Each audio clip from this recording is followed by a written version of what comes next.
Hello, Fuse Nation. My name is Alex Fuse, the host of Fusion News, and today is a big day. I am on Google Hangouts right now with JJ from Barstool Sports. So, JJ, how are you doing today? I'm doing good. I'm doing good. It's the first full week back after the holiday, so Yeah, it's fun. that's right.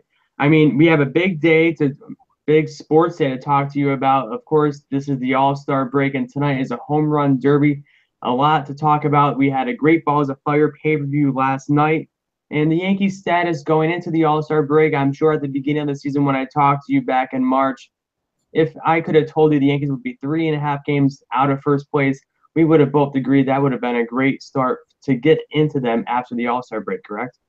Yeah, I mean, I think going into the season, you told me we'd be 3.5 back, and the team got there without kind of the slope that we had at the end. I'd be a lot happier, if some of those losses were spread out over the year. But yeah, I mean, 3.5 back. As much as we're the Yankees, so we're always supposed to be winning. This is a rebuilding year, even though no one will say it.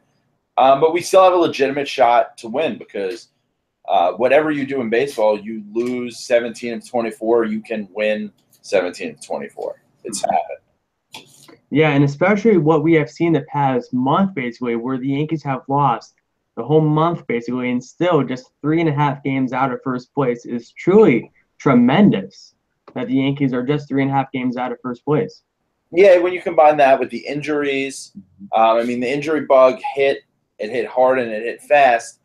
I mean, we finished the first half with a regular season team that looks totally different than the one we had a month earlier. So with Matt Holliday getting some rehab, Starlin Castro being close, it'll be interesting because some of these guys who come up, do they have to go down or is there a trade? What happens with Aaron Hicks? Yeah. Yeah, and that's the thing. Like we have seen just in the past week about Clint Frazier. Everyone wants Clint Frazier on the major league roster. The Yankee fans finally got what they wanted and what the fans deserved. And now look at Clint Frazier. He's finally hitting on this hot streak now. So where does Aaron Hicks fit into this big picture when he returns? It looks like it's going to be about 2 to 3 more weeks, right? Yeah, it looks like it's going to be a few more weeks. If everyone stays hot, I think someone learns how to play first base. I don't think we're going to see a Greg Bird coming back. We may not see him this year, but I don't think we're going to see him in 3 weeks if he's not really even doing a lot of baseball activities right now. But I think in the long run, if they could teach him it, Aaron Judge would be a great first baseman. He's young, he's agile, he's a big target, and we've seen people have their careers prolonged.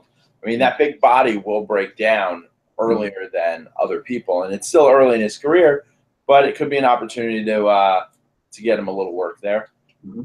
What about Gary Sanchez? Could you see him potentially be at first base as well? So I think Gary Sanchez is someone who maybe down the road we may see there. But right now his arm is so strong and it's such a game changer that you should use it for a bit. Okay. Yeah, definitely. And, where do you think Clint Frazier fits in? Do you think this Yankee team can definitely not trade him at the All-Star break? I know some Yankee fans are even talking about trading Clint Frazier. I don't know why, but, where do you fit into this picture about Clint Frazier? So there's a lot of talk about Clint Frazier and has been all year because he's the kind of personality that he's very confident, he's very young, and he's had every reason to be confident. Number 5 overall pick. He's only 22 years old. He's a millionaire playing outfield and walk-offs for the Yankees. So he's every reason to be confident. Some people, it rubs him the wrong way. I think the media makes a lot of his hair. He's even, when he hit that walk-off, the first question he's asked was, how's the hair doing? And it's a thing he doesn't really want to talk about. He wants the focus to be on his play. You hit your first walk-off and someone asks about your hair. Hair's been a distraction. So things aren't really stacked in his favor. If I could see them deciding to trade him because he will bring back a big-time pitcher. He can be the focal point of a trade, but we still don't know what we're going to have out of Hicks. So it's not a guarantee either way. Plus, if we lose a couple games, coming into the break, especially we're playing Boston right away, it might not make sense for us to go out and try to get someone right now. But his stock is high. A guy comes up, he hits 3 home runs, in that first week or so. That's, his stock may never be higher. Mm-hmm. Yeah, I definitely agree with you on that. And, going into this All-Star break, of course, the Yankees are 3.5 games out of first. Where do you see this Yankee team going forward once they get Castro, Holiday, Hicks? If Aaron Hicks is the first half Aaron Hicks, where do you see this Yankee team? Do you think this team could potentially win the American League East? I mean, we still have a lot of games against Boston, which is always good. When you can go head-to-head with whoever you're chasing, that's where you want to be. You want to, to a certain extent, control your own destiny. So there's still that opportunity there. We had a lot of things hitting at the right time, then a lot of things not hitting at the, not clicking at the same time. So if they can come back and get healthy, and be that first half Aaron Hicks that I don't know anyone who expected to see, we can always make a run. We can win the division. Another thing that could happen is we could go and stay with some kind of a youth movement. Matt Holliday has been great. He's really delivered since he's been gone. The team's definitely struggled, but he's a veteran on a 1-year deal where I don't know how much room there is for him in the future because we have so many bats. He could go to a contender outside the division and possibly be a bat that someone looks for who's trying to get to that division while we still have, now more time to give Gary Sanchez off half a day, give Aaron Judge off half a day. Yeah, that sounds good. And before we talk to Home Run Derby, of course, the Great Ball is a Fire WWE pay-per-view was last night. Now, I know you just finished watching that pay-per-view. We had a lot of major points come out. Not too crazy. The Hardy Boys, of course, did not defeat Cesaro and Sheamus for the tag team titles. They were right there. We had the Roman and Braun angle, which I thought it was very Attitude Era-esque. I really liked that moment. And then, of course, Samoa Joe versus Brock Lesnar. Brock Lesnar defeating Samoa Joe right out of nowhere with an F5. What did you think about that WWE pay-per-view last night? Did you like it? Did you not? What were your thoughts? I thought it was a good pay-per-view. Not every pay-per-view is going to be WrestleMania, and especially for the Raw brand, it's their last pay-per-view before SummerSlam. A lot of it's to set up storylines for the next one. So I think a big thing, the Braun Strowman and Roman Reigns match was very Attitude Era, especially the headshots. There were a lot of headshots, a lot more than you see in kind of this post-CTE, Linda McMahon, political era. That's really what had shut all that down. But we saw a bunch there. We saw a lot of backstage stuff too, which every fight in the Attitude Era ended up going backstage, which was good. But I think what's important there is they made them both look strong. So, Reigns still, looks strong. He takes the loss, even though he's set up to challenge for the title at the next pay-per-view at SummerSlam. So he still gets a win.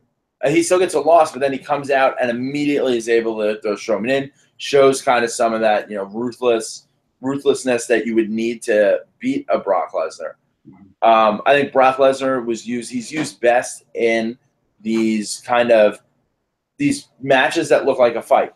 Like when he wrestles someone who's a great wrestler, it's not as good as someone who can, physically look, similar like a Samoa Joe, or in a multi-person match where he can kind of come out of nowhere and be super, look super strong. So yeah, I thought those two were both really good, and I think the Hardy Boys, they don't need the titles to be a draw right now. I'm happy they got it because I do know they signed. I think they signed like 2 or 3 year deals, okay. But I expected the Dudley Boys to get another title, and they were here for a year and didn't get anything. So you never know when you're just more of a veteran, you set things up, or an eventual breakup. So they don't need it as bad as Sheamus and Cesaro need it. right now and will need to lose it to break up. Now, of course, Enzo Amore and Big Cass broke up a few weeks ago on Monday Night Raw. Were you surprised by this early breakup as they did not get that opportunity to win the tag team championship? Yeah, I thought they would break up. I thought when they got like back together before Cass clotheslined them, I thought they were gonna have them get back together, play it out a little longer. We all kind of know there's this tension, this underlying tension. I didn't think they would break them up fully right now, but I think we all knew it was coming. A little surprised they didn't get a title run. I think realistically, I'm sure he enjoys wrestling, but if they could make it some way where it comes around and Enzo is Cass's manager at some point down the line, I think that'll help. Cass isn't very good on the mic. Everything he says is very drawn out and deliberate, and it doesn't make it as good as when you have Enzo going very quickly and having all of those jokes and that perfect timing. So hopefully it's not the total end of them. But I was a little surprised that I thought there was going to be some way where Cass, like sneaky, got a victory. But maybe he asked for a rematch and he has a bigger counterpart. But I know they see money in Cass. He's big. You can't teach that. Now, I was hoping for maybe just change it up a little bit more, going forward and maybe doing a cruiserweight championship, for Enzo Amore. It could be, similar to. I see a lot of similarities just in their size and the way they move with X-Pac, because he would fight some bigger guys. He'd team up with someone bigger, and there's kind of that X-Pac Kane thing about like the heights between those two guys. But he would also go and win a cruiserweight or a European title, which a lot of times was smaller guys. So yeah, I could definitely see that going. But I do have concern over Cass because he was such a nice guy and a fun-loving guy that being that like monster 7-footer, I would probably need him to change his gear up some. Sometimes, that does just as much as kicking your partner in the face. Yeah, I definitely agree.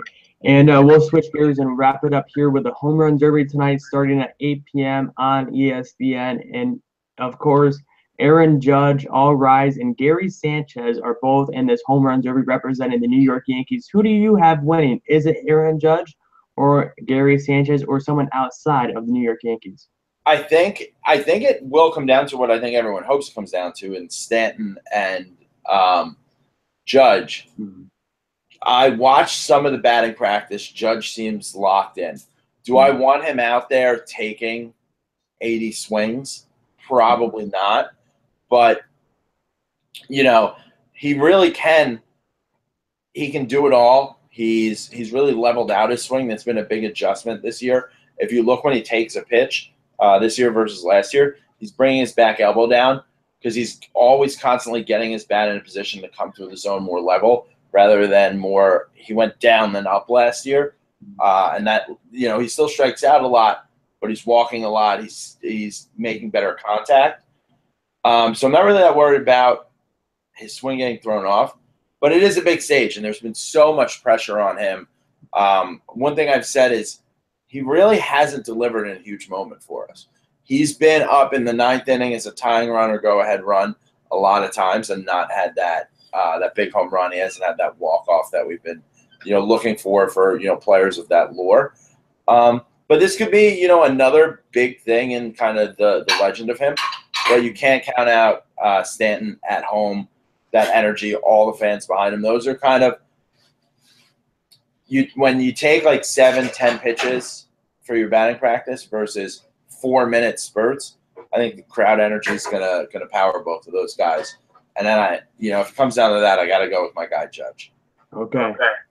Well, JJ from Barstool Sports, thank you for joining me on my show tonight, and I hope to talk to you very soon. Thank you for having me. Okay, Feuzion, I'll be back here live at 8 p.m. with another show. Thanks for tuning in. Follow me on Twitter @AlexFeuz. Be kind to one another, and I will see you very soon. Thanks for watching.